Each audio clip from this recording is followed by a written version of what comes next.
ಹ್ಯಾಂಗೆ ನೀವು 10 ಲಕ್ಷ ರೂಪಾಯಿ ಪೋರ್ಟ್ಫೋಲಿಯೋ ಬಿಲ್ಡ್ ಮಾಡ್ಬೋದು ನನ್ನಂಗೆ. ಸೊ ಲೆಟ್ಸ್ ನೋಡೋಣ ಬರ್ರಿ. ಸೊ 10 ಲಕ್ಷ ರೂಪಾಯಿ ಮಿನಿಮಮ್ ನೀವು ಪೋರ್ಟ್ಫೋಲಿಯೋ ಬಿಲ್ಡ್ ಮಾಡಬೇಕಂದ್ರೆ ಮಿನಿಮಮ್ ಟು ಮಿನಿಮಮ್ 5 ಇಯರ್ಸ್ ನಿಮಗೆ ಹತ್ತೈತೆ. ಡಿಪೆಂಡ್ಸ್ ಅಪಾನ್ ನೀವು ಎಷ್ಟು ಸೇವ್ ಮಾಡತ್ತೀರಿ ಆ್ಯಂಡ್ ಹ್ಯಾಂಗೆ ಇನ್ವೆಸ್ಟ್ ಮಾಡತ್ತೀರಿ, ಆಮೇಲೆ ಎಲ್ಲಿ ಇನ್ವೆಸ್ಟ್ ಮಾಡತ್ತೀರಿ. ಸೊ ಲೆಟ್ಸ್ ನೋಡೋಣ.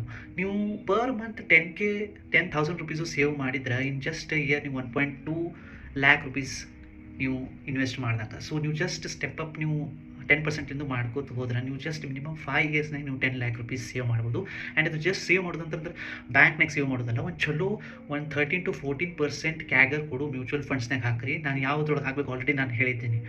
ಸೊ ಅಲ್ಲಿ ಹಾಕಿದ್ರು ನೀವು ಜಸ್ಟ್ ಇನ್ 5 to 6 ಇಯರ್ಸ್ ನೀವು ನಿಮ್ಮ ಪೋರ್ಟ್ಫೋಲಿಯೋ ಬಿಲ್ಡ್ ಮಾಡ್ಬೋದು. ನಿಮ್ಗೆ 10,000 ರೂಪಾಯಿ ಹಾಕಕ್ಕೂ ಆಗ್ಲಿಕ್ಕಂದ್ರೆ ನೀವು 5,000ಲಿಂದ ಸ್ಟಾರ್ಟ್ ಮಾಡಿರಿ. ಬಟ್ ಕನ್ಸಿಸ್ಟೆಂಟ್ ಇರಬೇಕು, ಡಿಸಿಪ್ಲಿನ್ ಇರಬೇಕು ಆ್ಯಂಡ್ ಇನ್ವೆಸ್ಟ್ ಮಾಡ್ಕೋತ ಹೋಗಬೇಕು.